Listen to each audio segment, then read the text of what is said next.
Well, I don't know if we're going to divide or not, but I think it's very important to talk about also not only, well, first of all, I'm Fiorella Perini. I live in Guatemala, so I think I can give another important perspective about this subject because lack of education is a very big issue in Guatemala, and I think it's one of the most important things, and because ignorance can bring a lot of tragic things in many areas.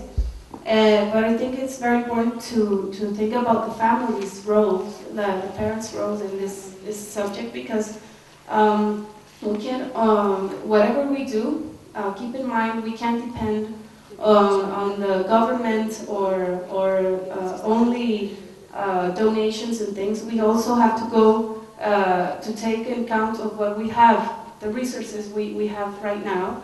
And I think something that is very important, first of all, is something about what this young man said.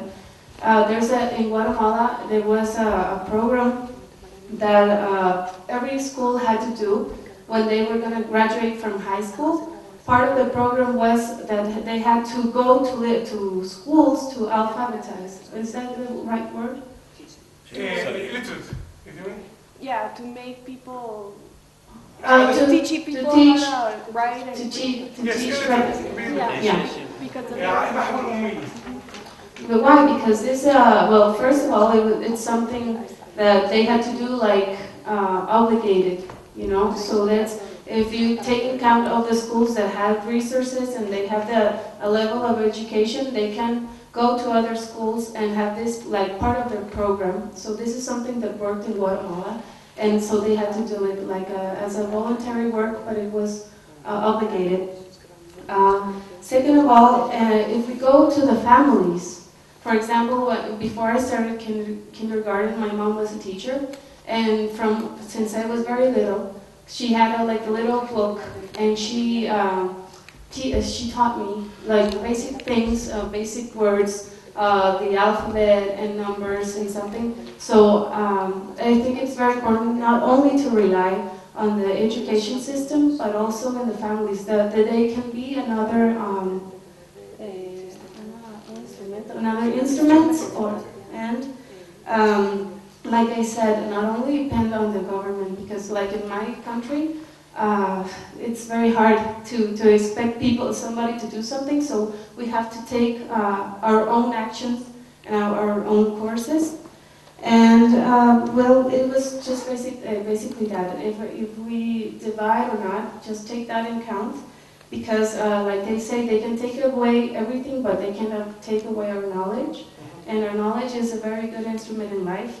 But also take account of the values and principles that come from the families, which are the base of the society, and that help develop a country. But we have to take into account what we have, like the resources, and not only expect, of course, technology and donations and people from other countries and teachers capacitation and everything, but that's very important. I want to telegraphically talk about the three issues. I want to take the ministry about the family, what she has said. I think that you can make a law that every girl, and this is an ministry can do, even if it got married, she has to finish it. If this happens, this is law, this is not even the education. If this happens, you will liberate half of the society. That's one thing. Second thing, I will talk about ICT, but I will talk later. What I think is that freedom of mind is also very, very important. Therefore, I expect that also the ministry can administer, this is going to be a little bit shock, even Darwin theory. I mean, this is also education. I know that this can be with conflict with the religion, but I think even as a theory, as something that something said, this is important.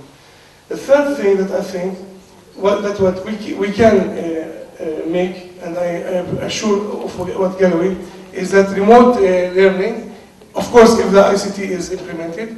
داود الغول من لجان العمل الصحي منسق برنامج الشباب في القدس.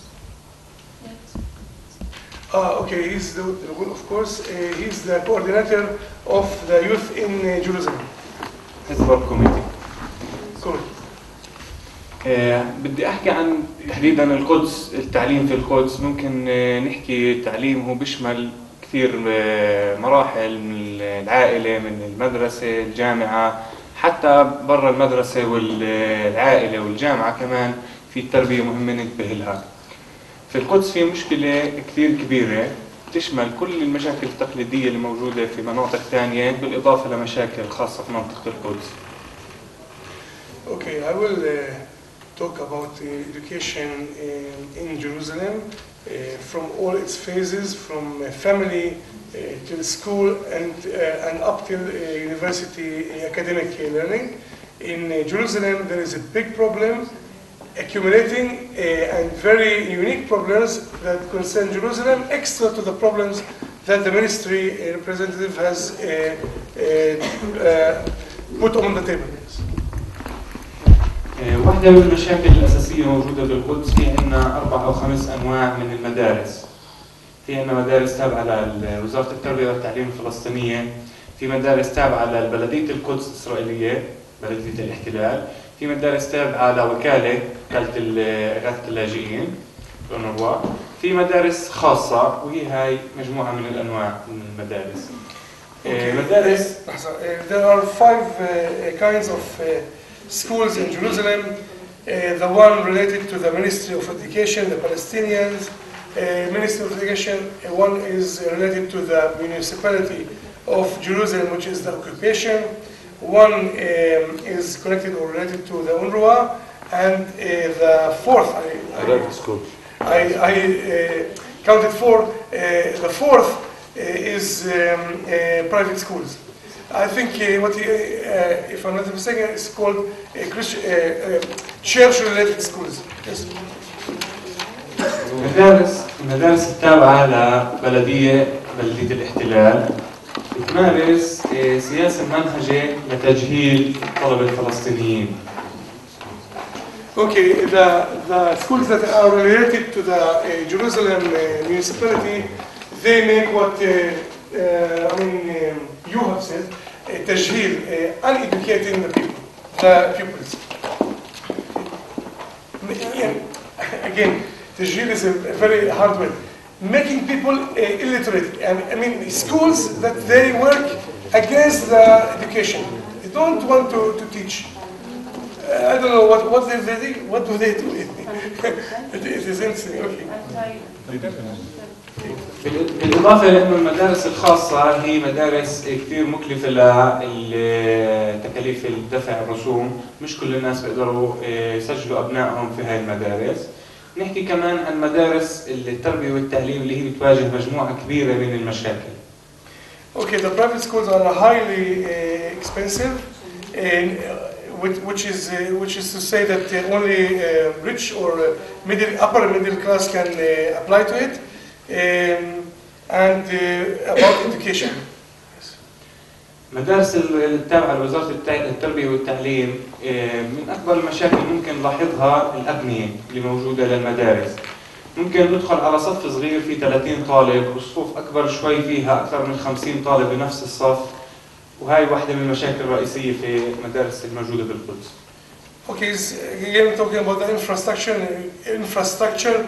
You enter schools with 30 pupils per class, but you can enter in the same school 50 pupils per class, which is crowded.